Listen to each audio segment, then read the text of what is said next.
bismillaahi raxmaan raxiim. Waxaan ku sugannahay magaalada Gaarisa waddanka Kenya.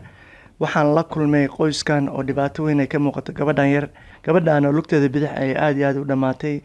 Cudur ayaa ku dhacay saa ujeediin. Cudurkan uu ku sifidaya. Waxaan rabaa inaan aabeed ka weydiiyo sababta cudurkan keenay. Magaca marka ku horeyso. bismillaah magacayga waxaa la dhahaa xamdi xuseen cabdow kolley waa iska maqaadir ilaahay keenay gabadhan lugta bidixi ayaa ooga bilowday meesha dhabarka kore baryar oo madow wixiina wuxuu noqday xanuun ku faafa adii hadda waxaa 7 sano ooga dhiman hal bil 5 sano ayay xanuunsan tahay marka lugtan oo ujeedna inay dhamaatay maxaa uga dhacay gabadha markii ugu horeysa ku aragtay intaan hadda safar dhibac yar oo madow ayaa halkan ka bilaabatay wixii wuxuu noqday cudur ku faafay ilaa sintan waan la xarbiyay isbitaallo badan ayaan geeyay Kenyatta ayaan geeyay ilaa akhaan hadda kulli waxay dhaheen dhaqtariinta cudur waxay sheegeen la dhahay scleroderma xagga ilaahay waxba kama laakiin ayaga waxay dhaheen waa in waqti kasta daawo un la siiyaa waa qof sidan daawo un mar kasta isticmaalayso marka maxaa la sheeg daawooyinkii waa ujeedaa wax macnaha hadeertaan daawo waxay u tartay mabalaaba lugta gabadhu si dhamaatay lafiya dhamaadeen marka maadaama ay xanuunsan tahay oo dhibaato inay haysato maxaa ummadda Soomaaliyeed shacabka Soomaaliyeed ka codsan lahayd kulli deeqda rabbi ayaa bixiya waa cunug yar in badanna waan la xarbiyay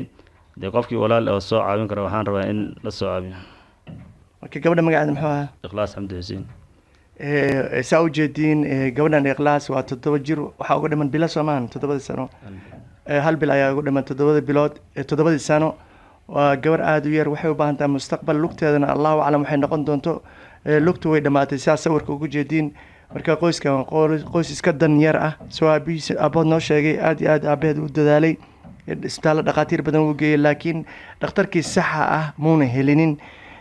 marka waxaan ka caawin karno dhaqaala iyo wixii macnaha aan ka caawin karno gabadhan saqiirta ah waxaad kala soo xiriiri doontiin aabaha telefonkiisa oo dusha ugu qoran si aad u caawisiin 0720 50 7376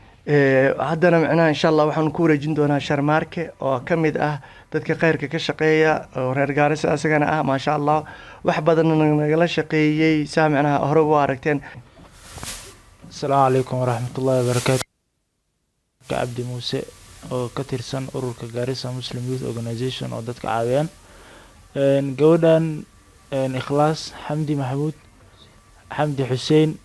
muddo 2 bil ka hor ayaan aragnay xanuunkeeda wallahi waa wax laga xumaado qof yar oo 7 sano wax yar oo ugu dhiman oo haddana cudurkaas helay oo lugaheeda ku socon karin wallahi waxay ku socotaa maxay sheeg biro ay ku socotaa Ikhlaas markay ay soconayso waa wax laga xumaado dhammaan muslimiinta waxaan ka codsanaynaa gabadhan Ilaahay dartiis inaan u soo caawino waayo waxay nooga baahan tahay garab maanta si ay maxay sheeg u hesho caafimaad lugta dhaqaatiir sax loogu geeyo ee fiiriyaan waxa ku dhacay aabeed soo sheegay uu rafaaday intaas oo sano ayuu la daba dhacay waka haddana wax sax oo maxay sheeg gabadhii daawo sax ah looma siinin marka insha Allah waxaan rajaynaynaa inaan daawo sax u raadino oo lugteedana ay ku soo noqoto sidii lugta kale ay tahay insha Allah walaalayaal soo caawiya insha Allah waxaan oga naxay in cudurkan uu ku sii fido jirkeeda wuuna ku sii fidayaa saan u jeedo uu sii socda sababta ilaa sinta uu ku dhow yahay saa sawirka ugu jeedtay muuqaalka marka walaalayaal Ilaahay dartiis u caawiya wixii aad awoodiin qof walba qarash badan ayaa loo baahan yahay dhaqaatiirta qaar waxay sheegayaan xataa in macnaha ma hubno in dhuux lagu shubi doono dhuux wax laga qaadi doono wallahu a'lam maybe xataa inay ka jaraan ma garan karno marka annaga waxa waajib naga saaran yahay in aan dadaalno wixii Ilaahay u qoro ma weynayso laakiin si aan ku badbaadinayn gabadhaas cudurkan jirkeeda ku dhacay waxaan u baahanahay aad iyo aad inaan nagala qayb qaadatiin assalaamu calaykum waraxmatullaahi wabarakaatuh